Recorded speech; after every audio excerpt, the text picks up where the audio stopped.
So I've not been able to get excited about an Android phone for years. Until now. This is the Samsung Galaxy Z Fold 5, and it might just be the one that makes me switch. Let's ramble. Hold up, place go wild when I pull up. They all on me like it once. Hey, what's up guys? It's great to see you all again, and if you're new here, I'm Patrick and this is where I ramble about tech and other stuff. So about 6 months ago, I posted my initial review of the Galaxy S23 Ultra.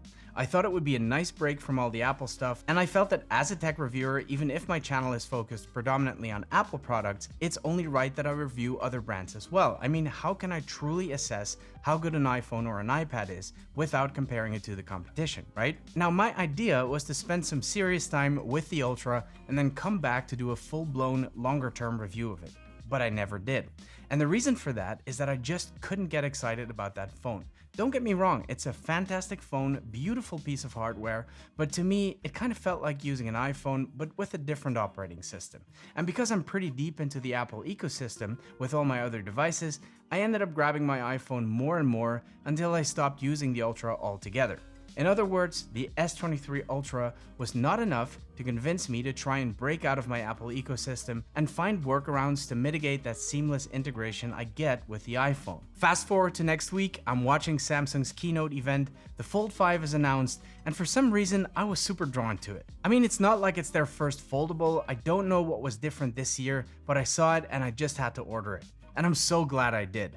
I've been using it for about a week now, and I'm absolutely in love with it. And I think part of the reason is that it actually feels like a truly different user experience compared to my iPhone. And I was so ready for that, given how stale the last couple of iPhone updates have been. I mean, I upgraded to the 14 Pro from my 13 Pro because of this channel, but it literally feels like I'm using the exact same phone. So to use something that really deviates from that user experience, like Samsung's newest foldable, makes me feel excited about using my device again. I mean, I find myself whipping it out of my pocket several times a day just because I want to play with it. Wait.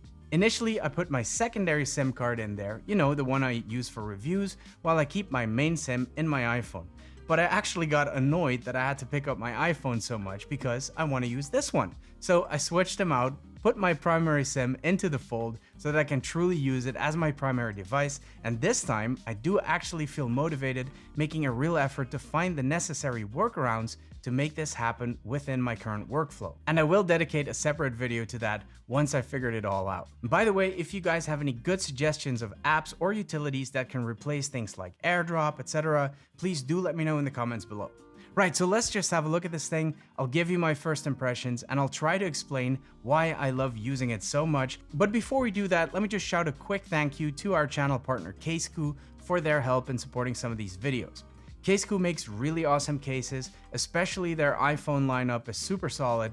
My favorite one is definitely the MagSafe stand collection. Not only do these cases look super sleek, like this clean looking frosted case, this ring is also super useful as a stand, so you don't have to look for stuff to prop up your phone all the time. And because the ring is filled with 48 strong magnets, it actually makes the MagSafe experience better, not worse. And when you're done using it, the ring folds back completely flush with the case. They will be celebrating their brand day soon from 7 to 9 August, so definitely keep an eye out for that. Links to everything down below in the description. So inside the box, there's not a whole lot. It is literally some documentation, which we blissfully ignore, a USB-C cable, and then there's the phone itself. I did order the accessories pack. Mine came with the S Pen case and a little charging brick. I was gonna try to rock it naked because the Fold feels really slim and nice out of the box, but this is a $2,000 phone and it does feel kind of fragile, so I decided to stick it in the case for now. And if you're an avid S Pen user, you'll kind of have to anyway, because the Galaxy Z Fold 5 still doesn't come with an internal silo. The case looks alright, it adds a little bit of bulk and it's a bit smudgy, but it is what it is. The setup process was very straightforward as you would expect, and I really appreciated being able to transfer most of my stuff straight from my iPhone to the Samsung. I do recommend using the cable for that, or it will take ages. It still takes a bit of time, but I believe the whole thing was done for me in an hour or so, and it certainly beats having to reinstall everything from scratch. I set up 2 fingerprints, my right index finger and my right thumb, depending on how I'm gonna hold the device. Once I had everything installed and sorted, 2 things really jumped out at me. One is that typing on the narrow front screen is actually surprisingly comfortable. I thought it would take some adjustment, but it feels pretty natural to me. I did install SwiftKey, simply because I've been using that on all my phones for years. It's a cross-platform application, and it will make the transition just a little bit more frictionless. The second thing that stood out to me, probably unsurprising, is the beautiful 7.6-inch dynamic AMOLED 2X display. It is just so bright and so crispy, absolutely gorgeous. 1750 nits max brightness is incredibly bright, and that should make it a lot easier to see things outside as well, even on a sunny day.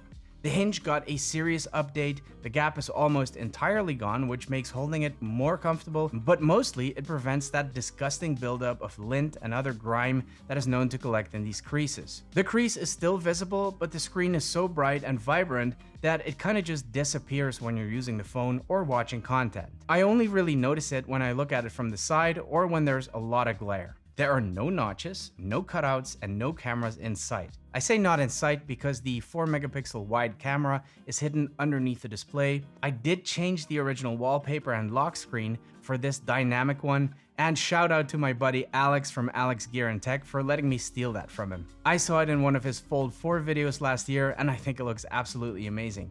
The dimensions are a bit weird, 1812 by 2176 pixels, but the square look is actually growing on me, especially for things like multitasking. Speaking of which, I love how modular the multitasking is. You can place apps top to bottom, side by side, you can even use more than 2 apps, and you can resize the windows on a very granular level. This is definitely a department where Samsung and Android come out on top compared to the iPhone. What I also appreciate is that both the front display and the foldable one are dynamic AMOLED 2X displays with a 120Hz refresh rate. Coupled with the Snapdragon 8 Gen 2 4nm chip, that makes for a very snappy experience indeed. Despite rumors of the dreadful Exynos chip making its return to the European models, I'm very happy to see that Snapdragon chips are still on EU devices as well. In terms of memory, we're looking at 12 gigs of RAM and anything from 256 gigs to 1 terabyte of storage. I went for the 512GB version because Samsung was offering a cashback deal that basically gives you the 512GB version for the price of the 256. The camera system on this thing is decent. It's not at S23 Ultra levels, but it's perfectly capable. The selfie camera on the front screen is a 10-megapixel wide lens, and the triple camera array on the back consists of 50-megapixel wide, a 12-megapixel ultra wide, and a 10-megapixel telephoto lens. Rest assured, I will be testing these cameras in detail for my follow-up reviews. The camera bump still protrudes quite a bit, so you still can't lay the phone completely flat on the table. This is mitigated somewhat by the case, but that case comes with its own wobble because of the integrated S Pen. Although the S Pen and therefore also the case is a lot slimmer than last year, so that is definitely a plus. Battery life so far has been outstanding. I expected it to be quite poor because of the big display and the ultra brightness, but the 44 mAh battery has held up really well, and it gets me through an entire day without any problems. Of course, this is a brand new battery, so we'll have to see how it holds up over time, but for now, it's great. Leaves us with the speakers that also sound great. They are stereo speakers, not quad speakers, but they do produce a pretty rich and full sound, especially folded open and in landscape orientation, which is how you would typically view content and play games. So guys, I cannot wait to really turn this thing inside out, find all the best apps, test the cameras, and most importantly, to try and make this thing work in my otherwise mostly Apple workflow. You should definitely tag along for the ride, so don't forget to hit the subscribe button, which you can find right next to the like button. Just saying. Thank you so much for watching, and see you in the next one.